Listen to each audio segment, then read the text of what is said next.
Mapalad ang isang bayan na ang Panginoong Hesus ang kanyang Diyos at tagapagligtas. Anuman ang kanyang daanan na mga pagsubok ay malalampasan. At kung ang Diyos ay maaaring maging Diyos ng isang bayan, marapat lamang na siya ay maging Diyos din ng bawat isang puso, ng bawat isang individual.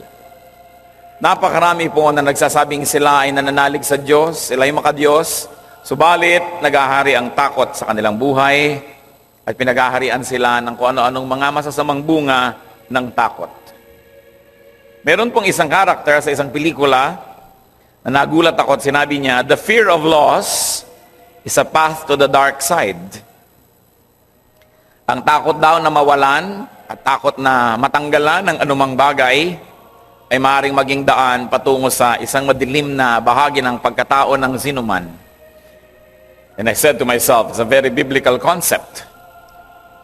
Kaya napakainam itanong sa ating sarili, malaya nga ba tayo?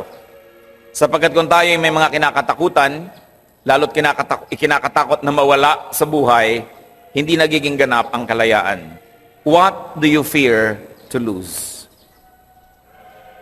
Ano po ang kinakatakot ninyong mawala sa inyong buhay? Panginoong Diyos, salamat po sapagkat kayo'y malapit sa aming puso. At sa lapit na ito, Panginoon, kami humihiling na mangusap po kayo sa amin. Nawa kayo ang maging tunay na tagapagsalita.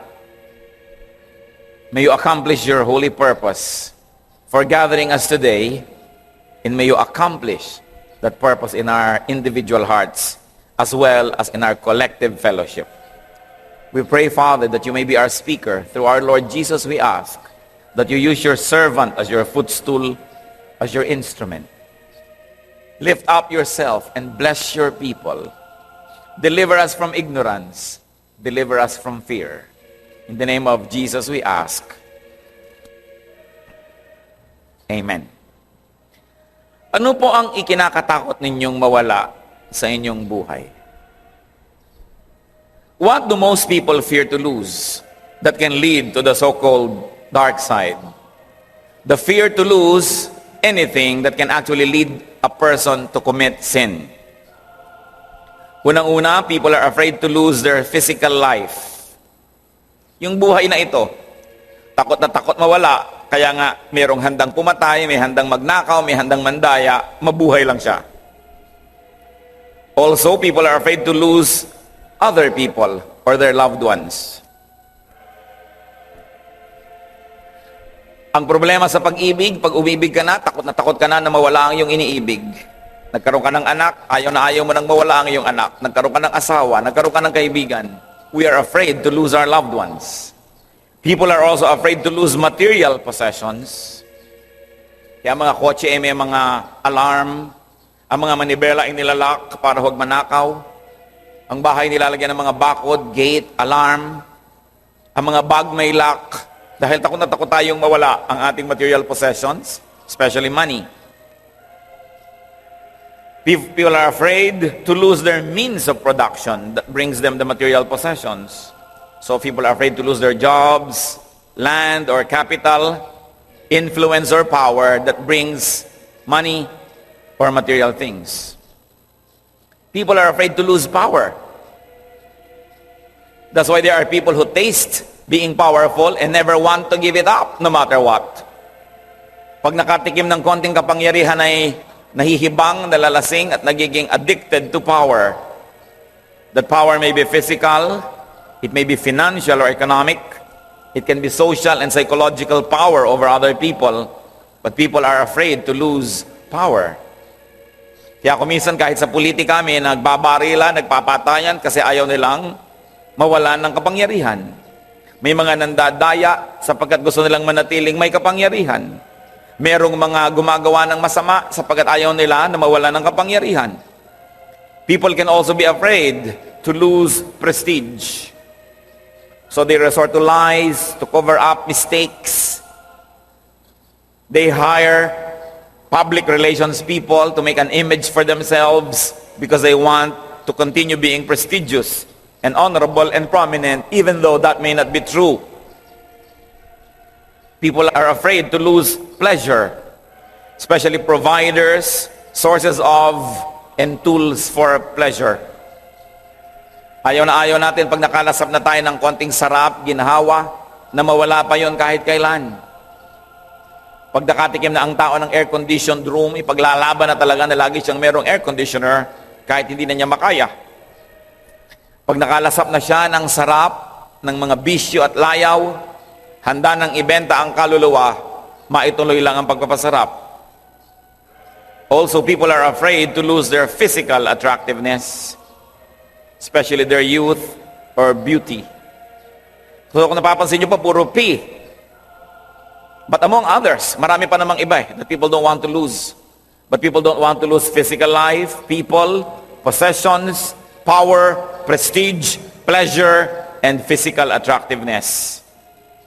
That's why people will go through all kinds of surgery, all kinds of procedures, just to look 30 when they're actually 70.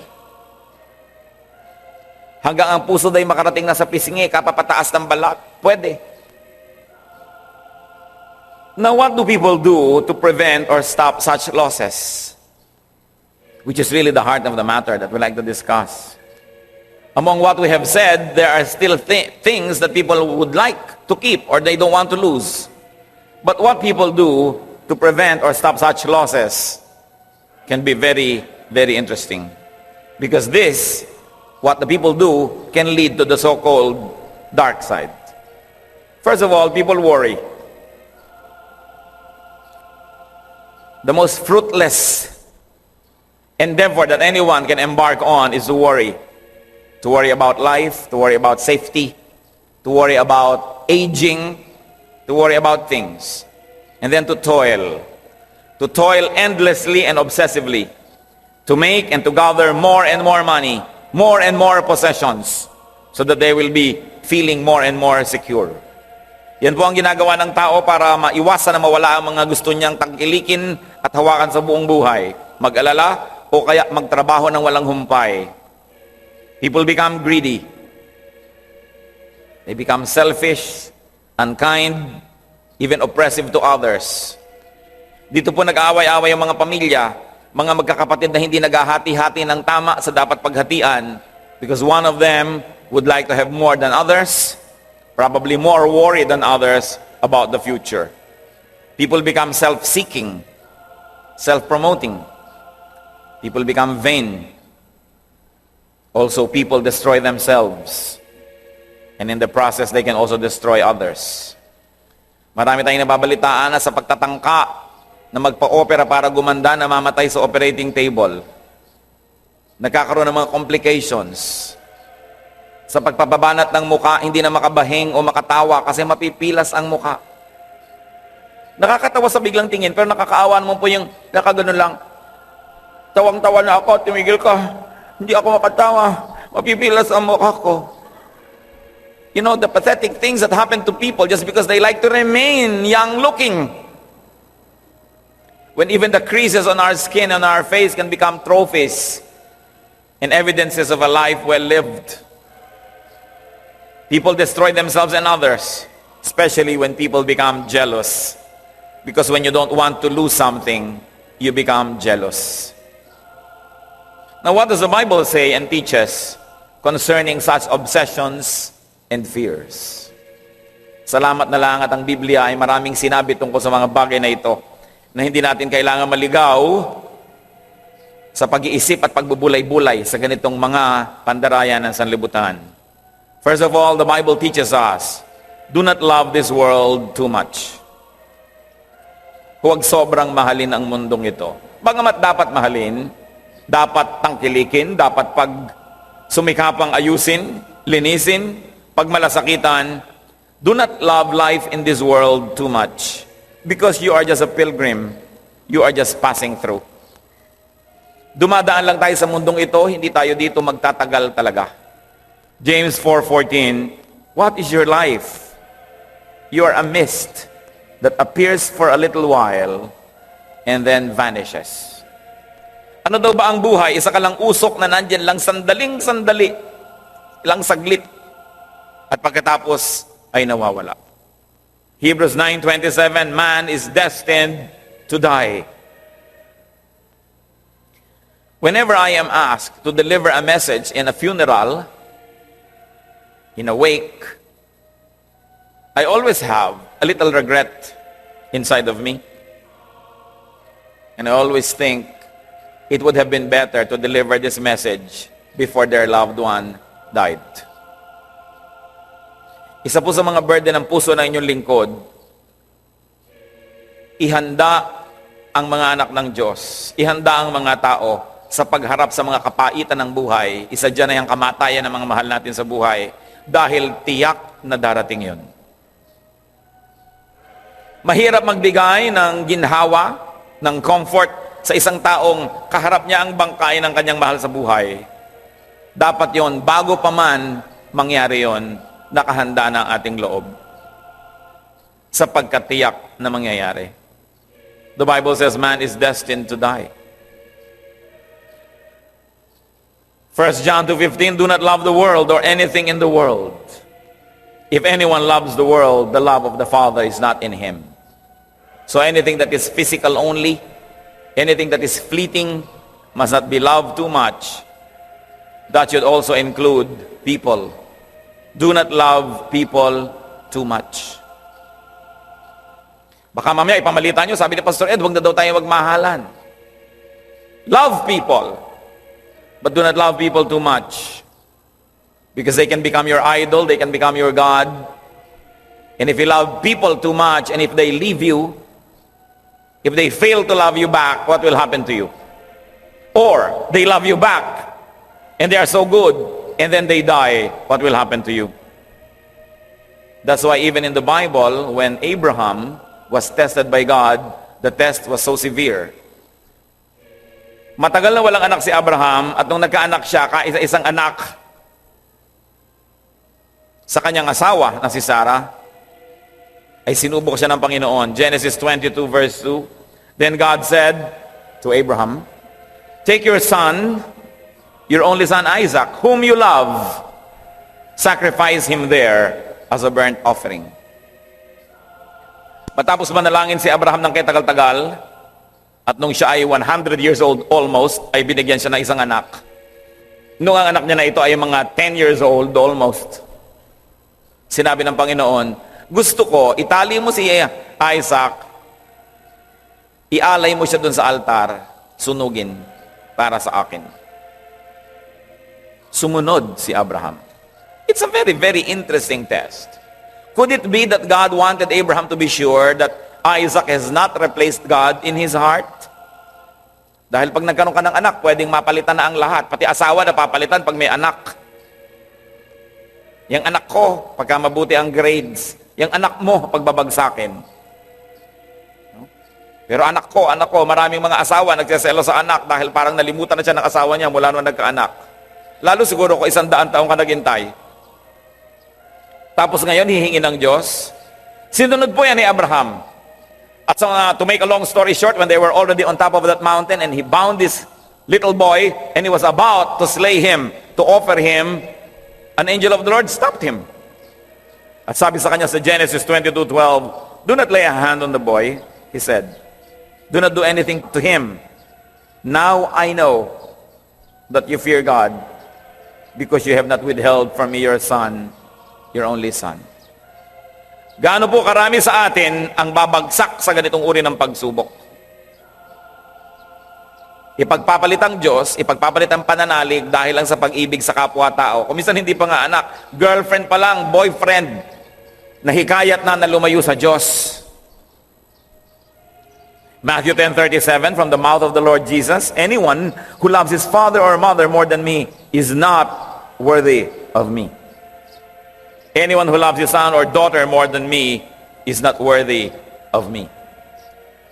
As I have said before, I have had struggles about these ideas that God wants to be always number one.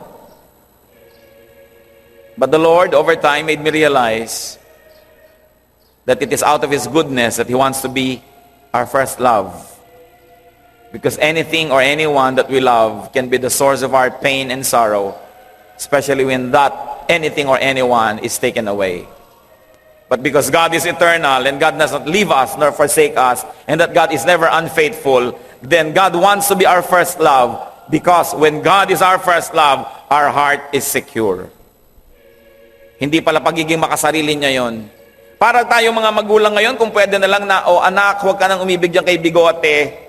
Tayo na lang na pamilya ang magmahalan, kasi parang nakikinikinit akong dudurugin niya ang iyong puso. Kaya pala gano'n ang magulang. Dahil gusto mo ipagtanggol lang yung anak mula sa mga hirap at sakit na maaring dalhin sa kanya ng pag-ibig sa kapwa-tao lamang. Kaya napakahalaga na ang Diyos ay unahin. The way we love people, and even the intensity with which we love them, is only a habit. You love people so much because you have decided one time in your life that you're going to give your all and that you're going to love this person so much. But you can decide to love God the most and then love other people next. So that when these people come or go, you will be affected but not shaken. You may feel some sadness, but you are not going to be broken, because your number one is the Lord, who never leaves you nor forsakes you. Kaya sabi sa Deuteronomy 6:5, love the Lord your God with all your heart and with all your soul and with all your strength. Huminsan po pag kami mga namatayan, o kaya may sakit ang kanilang mga mahal sa buhay, tapos lalapit sa akin yung mga tao, halos madurog ang puso ko sa awa sa kanila, dahil parang guguho ang mundo nila pag nawala ito o dahil nawala ito. Ibig-ibig ko lang sabihin, kasi naman minahal mong sobra. Minahal mo dapat, pero hindi higit sa pag-ibig mo sa Diyos. Na gayong nawala siya sa iyong buhay, gusto mo magtirintas kahit kalbo ka. Nakatingin ka sa lumulubog na araw, kahit gabi na. Kasi sobra ka nagmahal. Gaano karaming mga magulang ang napakaganda ng paninindigan sa buhay na nasira lahat dahil sa pag-ibig sa anak. Gaano karaming mga amor propio at dangal ang niyurakan, binaliwala dahil sa bulag na pag-ibig sa tao. Gaano karaming tao ang nasasaktan, ninanakawan, pinapatay pa nga ng mga gustong magbigay sa mga mahal nila sa buhay. Nakakakita kayo kumisa ng mga pumapatay, nagdanakaw dahil para mapag-aral ang anak. Dahil sa pag-ibig sa anak, isasangla ang kaluluwa. Mahalin natin ang tao, subalit dapat bilang mga nilalang ng Diyos, alam natin ang hangganan ng pag-ibig na ito. At nang sa ganon, hindi tayo sobrang kawawa. We love people, but we must set boundaries and set limits so that our holiness, our righteousness, and dignity will not be compromised. Loving people too much. When you love God the most, you are secure. Sabi sa Joshua 1:5, I will never leave you nor forsake you. Another way to deal with such fears is do not be attached to material things. Do not be attached at all. When it comes to people, let's be attached, but not too much. But when it comes to things, do not be attached at all. Luke 12:15. Then he said to them, watch out, be on your guard against all kinds of greed.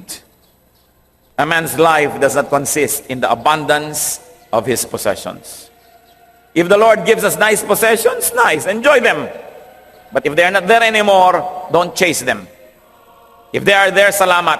Pagka wala, salamat din.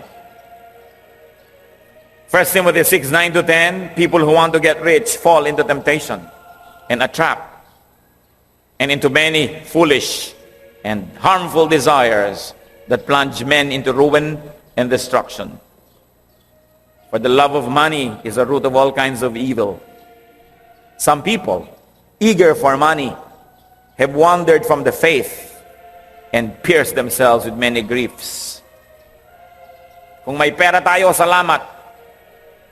Yuyuko ng kaunti, magtatrabaho para magkaroon yan, pero hindi tayo lumalampas sa mga hangganan na itinakda ng Diyos para lang magkaroon. Hindi tayo nakikipagsira sa ating mga kapatid. Hindi tayo nakikipag-away sa ating magulang. Hindi tayo nakikipag-away sa ating mga esposa at esposa dahil lang sa material things. Don't be attached at all. Practice detachment. Practice independence. When you love a certain pillow too much, try sleeping some nights using other pillows. Because you're going to be too used to that. And it will become your idol that you cannot go anywhere anymore without it.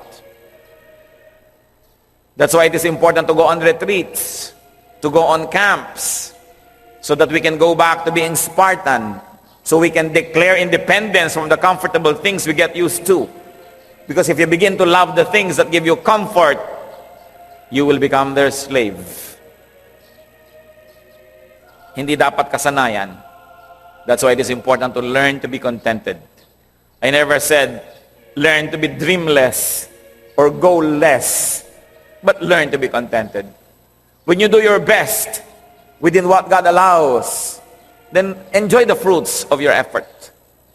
But never stoop too much, too low for anything.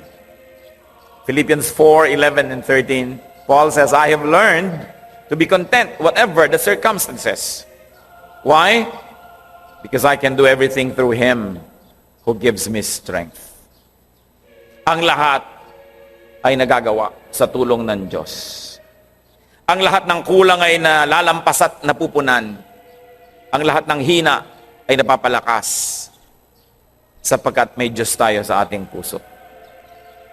Another way that we can avoid being slaves of these things, do not seek and love power, especially power over people.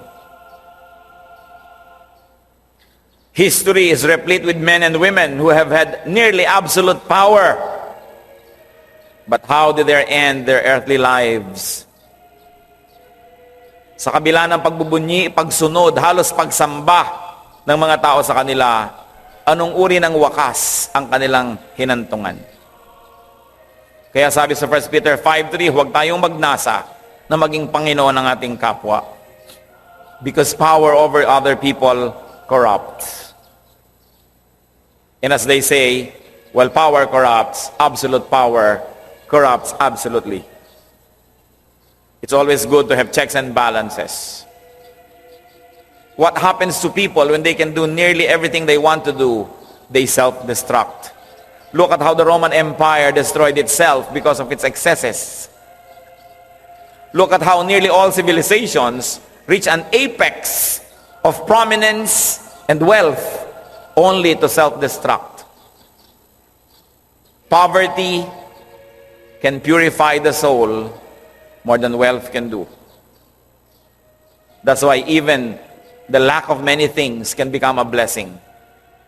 Look what happens to people without taste that have money. They can only afford bad taste. It's terrible. Kaya dapat po ay nakikita natin, ano nga ba ang kailangan ko sa buhay? Magi ang mga anghel na nagrebelyon, they were corrupted because they were beautiful. Even Lucifer was corrupted because he was brilliant. Power corrupts. Ezekiel 28:17, you corrupted your wisdom because of your splendor. Mahirap harapin ang karukhaan, subalit sa maraming tao, mga kapatid, mas mahirap harapin ang karangyaan. Maraming nakakaya na humarap sa hirap, pero maraming tao, hindi nila nakakaya na maging mayaman o makapangyarihan. Sila'y winawasak nito. Seek spiritual power to control oneself, to subdue oneself. Kung meron tayong kailangang supilin, hindi ibang tao, kundi ang sarili natin.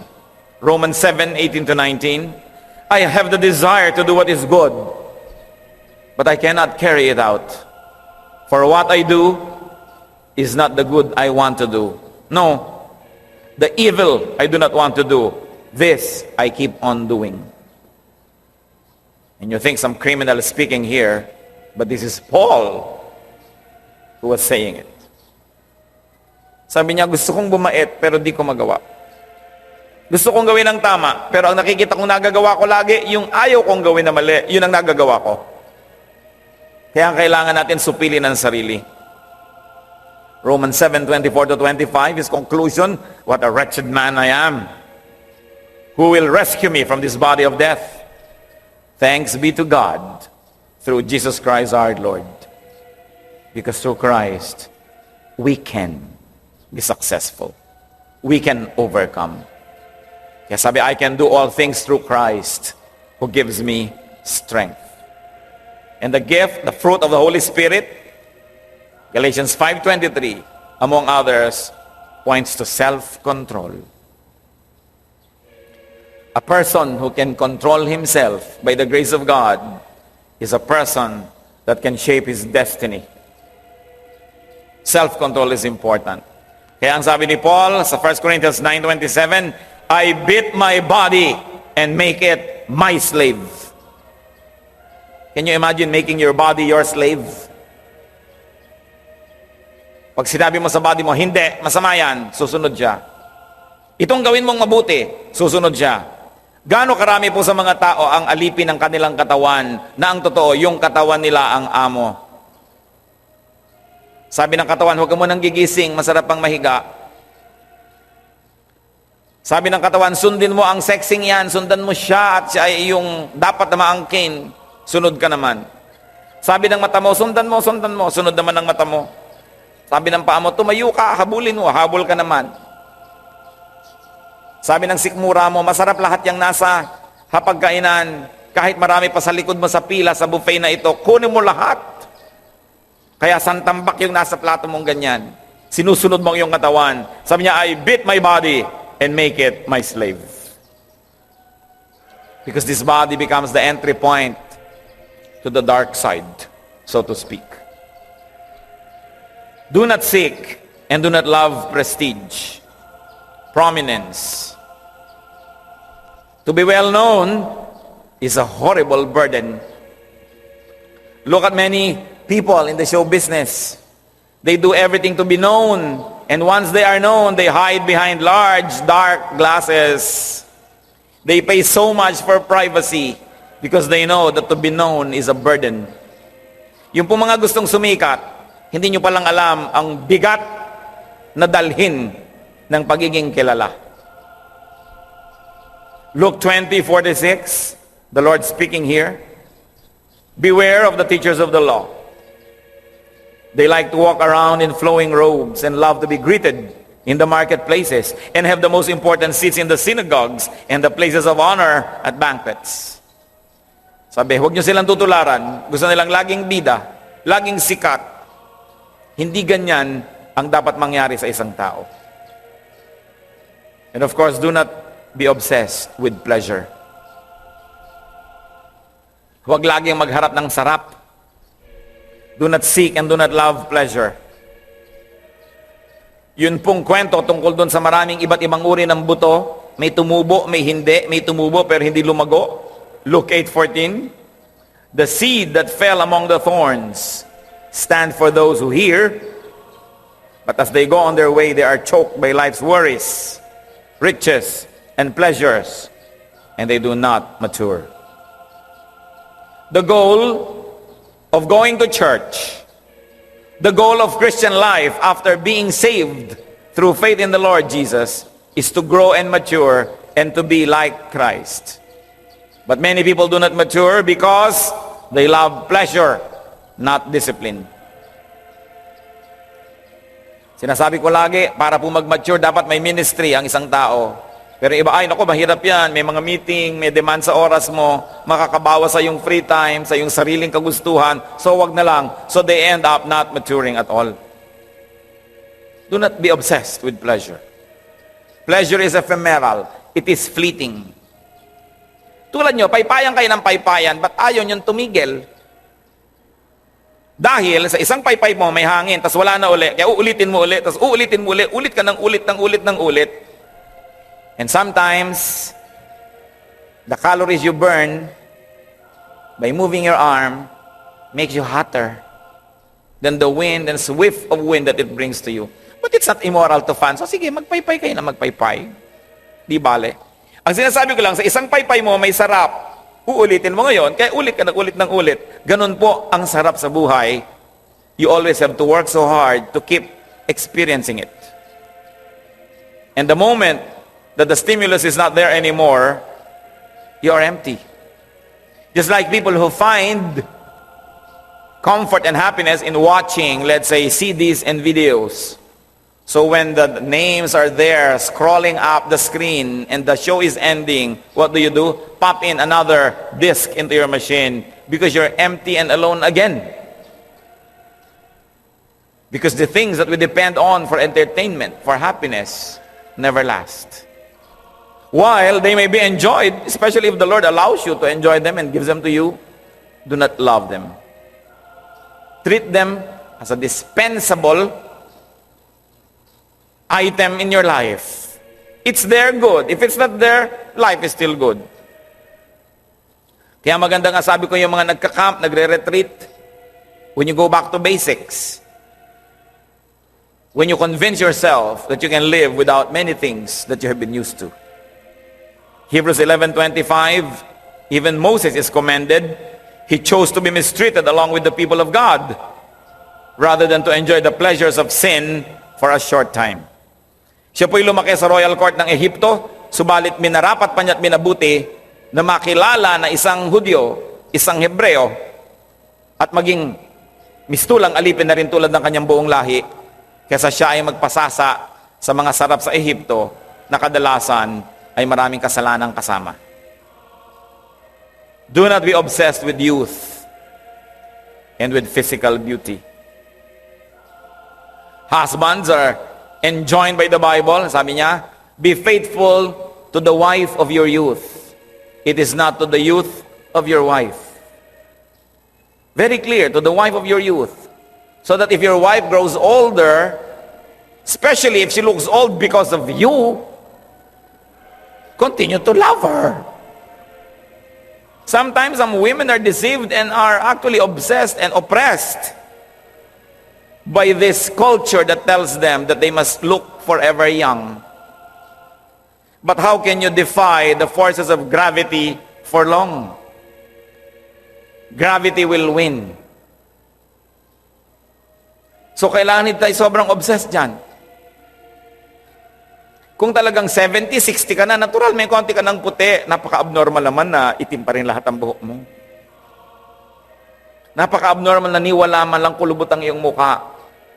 But when you age, and when you look older, but that is backed up by wisdom, by so much love and services we have rendered to people and to God, our old age looks become a passport to glorifying God. Hindi baling nagmumukhang matanda ang tao basta may pinagkatandaan. Basta may pinuntahan ang kanyang pagtanda. Hindi pagbuka ng kanyang bibig ay puro walang katuturan na naman ang mga lumalabas sa kanyang bibig. Dapat talaga siya magmukhang 10 years old. 1 Peter 3:3-4, your beauty should not come from outward adornment, such as braided hair and the wearing of gold jewelry and fine clothes. Instead, it should be that of your inner self, the unfading beauty of a gentle and quiet spirit, which is of great worth in God's sight. Hindi po sinasabi sa mga babae na magmukha na lang kayong losyang o tiriringgay. Sinabi, magandang-maganda kayo. God is God of beauty. Pero kung ang ipinagmamalaki nyo lang na kagandahan, 3 oras kayo nagtirintas. Naganggasantol ang mga perlas ninyo, kaya pala nagkakandaubusan ng perlas sa Mindanao, suot nyo lahat ngayon. Kung iyan lamang at wala namang iba sa kalooban, bali wala. Ang tunay na magandang kagandahan, bukod sa nakikita ng mata, ay yung kagandahan ng kalooban. Don't get this scripture wrong, kasi akala nila to be Christian is just to look as if nature has devastated and left you like that. It's good to be well appointed. But if that's all that there is, then that's not much. He says, instead it should be that inner self, which is precious in God's sight. At hindi masyadong magastos yung beauty care na yon. Hindi masyadong mahirap gawin. Affordable to all. Ano po ang challenge na ating pinag-uusapan mula pa kanina?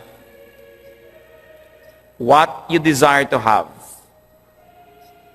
what you desire to keep, what you fear to lose will become your master.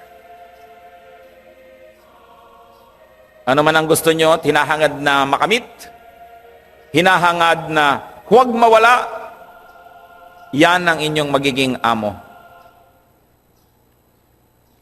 Kaya may mga tao, may payong, ang ganda-gandang payong, ayaw gamitin pag umuulan dahil baka kalawangin. Amo ang payong. Ang ganda-ganda ng sapatos, huhubarin, maglalakad sa baha, di bali na makatungtong ng mga basag na bote, na mga bakal na matatalim, huwag lang mabasa si sapatos. Yan ang sinasabi nating amo ang mga gamit. Bibili ng magagandang sofa, tatakpan ng kapote, at tapos uupo sa monoblock. Magpapagawa ng magandang kusina, ayaw gamitin at doon sa dirty kitchen. Magkakaroon ng magagandang plato pagkatapos kumakain sa mga lata-lata at sa tansan. Kasi baka mabasag ang plato. Bibili ng magandang kama at pag nagusot ni mister, pababangunin pa si mister para ayusin ang nagusot, kaya sa iba na lang kama nahihiga. Sa kama ni kumare na pwedeng magusot. Tayo po ba'y mga alipin ng mga bagay-bagay? Tatandaan po natin, hindi ko sinasabing maging bulag sa kayo. Pero pag meron tayong mahalagang bagay na ibigay ng Diyos, enjoy it. Pero kung nawala, after your best efforts to keep them, ituloy ang buhay. Life goes on. Something's lost and something's gained in everyday life. You cannot keep everything. You have to unload. Your hands must be free of old blessings so that they have space for new ones.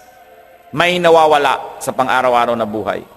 Tulad ng mga dahon ng puno, kung ayaw nilang maglaglag ng lumang dahon, walang espasyo para magkaroon ng bago.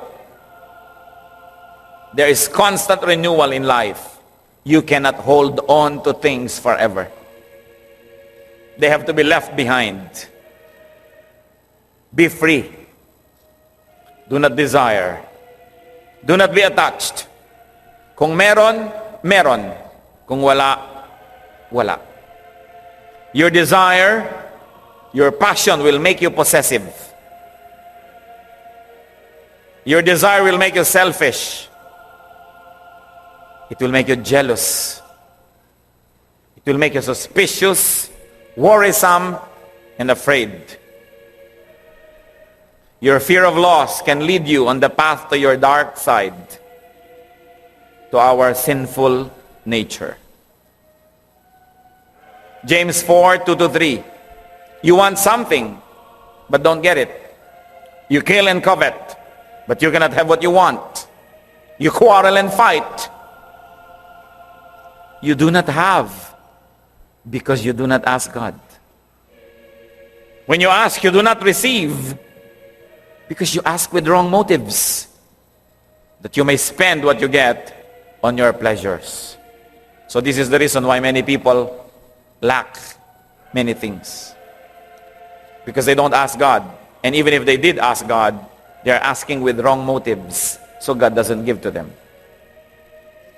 Be free from desire. Be free from attachment. And you will have no loss to fear.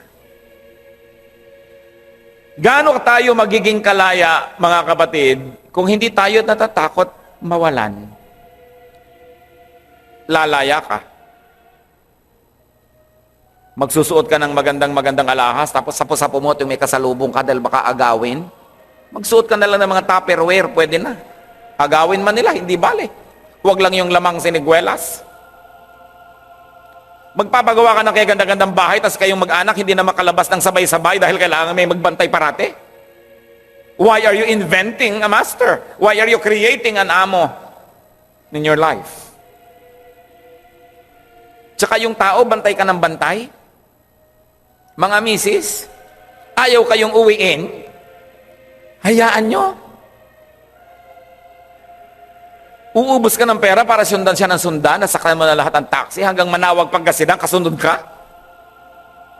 Nawalan ka na ng asawa, nawalan ka pa ng personal na buhay. Bakit mo ba pinipilit sumiksik sa'yo yung ayaw? After you have done what you could, kung ayaw niya, you both lose, but he loses more. Do not be the satellite of anybody, even if this was your spouse.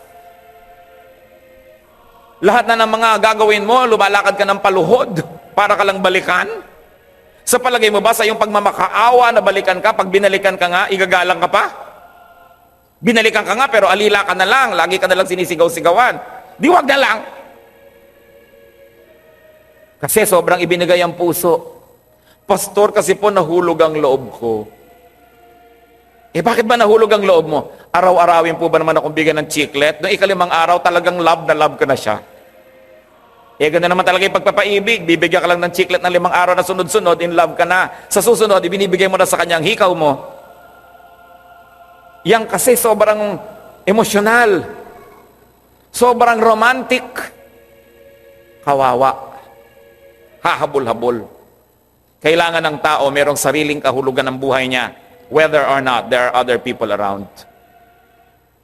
Do not build your world around one person, because if this person leaves you, your whole world will crumble. Do your marital duties. Be loving, be nice, be kind, but love God above all. Kawawa ang mga tao na ang number 1 sa buhay ay tao lamang. Kawawa. Hindi ko naman masabi yan doon sa mga humahagulgol sa harap ko. Ikaw kasi sobra ka naman na in love eh. Ayang katuloy. Dahil hindi ka mauunawaan, akala kontrabida ka. Paano mahilig manood ng mga telenovelang puro pag-ibig? Mahilig magpatugtog ng mga love song na naman. Sobra tuloy na obsessed with romance. And then we are not able to develop our loving relationship with God. So be free from desire and detachment, and you will have no loss to fear. What is the answer to enslaving desire? Matthew 4:8-11 gives us a glimpse into a possible answer. Again, the devil took him, meaning the Lord Jesus, to a very high mountain and showed him all the kingdoms of the world and their splendor. All this I will give you, he said, if you will bow down and worship me. Ang kapal naman ng dyablo. Sabi kay Jesus, ibibigay ko sa iyo ito lahat kung ikaw ay yuyuko sa akin at sasambahin mo ako. Jesus said to him, away from me, Satan, for it is written, worship the Lord your God and serve him only. Then the devil left him, and angels came and attended him. What is the way to be free, brothers and sisters? Worship God. Don't worship men, people, women. Don't worship your loved ones. Don't worship things. Don't even worship ideals and isms. Worship God, and you will be free. And in that sentence also, dalawa lang yan, subject and predicate, dalawang words. Worship God, meaning you worship God. You don't just treat God any way you want, but worship God. Because when you truly worship God, there will be not enough space for other idols, for other things that can become the entry point for your sorrow.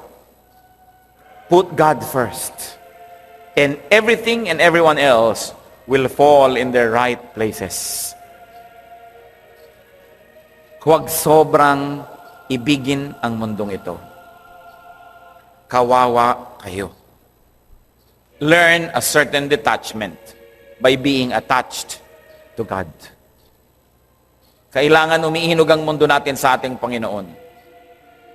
Well, we have family, we have friends, we have endeavors, we have businesses, we have livelihood. All these are but temporary. One time, the Lord was asked, sino po ba sa maraming naging asawa na namatay isa-isa, nag-asawa uli, namatay, nag-asawa, namatay, pagdating doon sa kaharian ng langit, sino pong asawa niya? At napakalino ng sagot ng Panginoon, wala na siyang asawa doon. So yung asawa niyo ngayong katabi niyo, ang totoo lang, hindi nyo na siya asawa sa kabilang buhay. Pero huwag nyo namang itakwil ngayon pa lang. Mahalin. Pero huwag payagan ng sinuman na maging Diyos ng ating buhay. Let's do our human duties, but let's not forget our relationship with God. Be free in Jesus. Sa inyo, paano ko gagawin yan? Kaya ko ba yan? Philippians 3:8. What is more? I consider everything a loss compared to the surpassing greatness of knowing Christ Jesus my Lord, for whose sake I have lost all things. I consider them rubbish, that I may gain Christ. What do you love to have? What do you love to keep? What do you fear to lose? Beware of that which you love too much. Sabi din ng character sa movie na ito, and I like to quote because it has great biblical truth. Attachment leads to jealousy. Train yourself to let go of everything you fear to lose. And if I may add, you will be free. You will be free in Jesus because the truth sets free. Heavenly Father, we thank you for who you are. That you can be our number one. You can be our everything. Palayain mo kami, Panginoon, sa sobrang pagkakasangkot sa tao at sa mundo, na kumisay nalalampasan pa ang aming relasyon sa inyo. Ihanda mo kami sa lahat ng maaaring mangyari at mawala sa aming buhay. Basta't kayo, Panginoon, ay naroon at hindi nawawala, natitiyak namin na kaya naming lampasan ng anumang bagay. Because we can do all things through you who give us strength. Mga kapatid, tayo yumuko sa namandalit tumanahimik at magbulay-bulay. Do you have an Isaac in your life? Meron ba kaya na tao o bagay na maaaring nalilito na tayo na yun ang number one sa buhay natin? Hiningi tuloy ng Diyos para lang mapatunayan na hindi nga totoo yun. Who or what could be your Isaac? May we be like Abraham, who passed the test because he was willing to obey God, even it could have meant losing his son. Mahirap gawin, mahirap sundin, pero mas mahirap hindi gawin at mas mahirap hindi sundin. Because when God is with us, we can accomplish anything. Dear Lord, teach us. Let us see ourselves through the mirror which is your word. Turuan mo kaming ibigin kayo higit sa lahat, higit kanino man. Turuan mo kami, Panginoon, na huwag sumamba sa mga bagay na nagpapasama ng aming ugali, nagpapapangit sa mga relasyon namin sa kapwa, lalo sa inyo. Set us free, O God.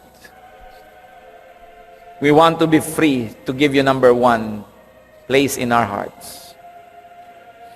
We don't want to be a slave of things and people. It is for freedom, for our freedom that Jesus died. Magbulay-bulay tayo sandali, mga kapatid. Let's bow before the Lord and ponder the realities of our life.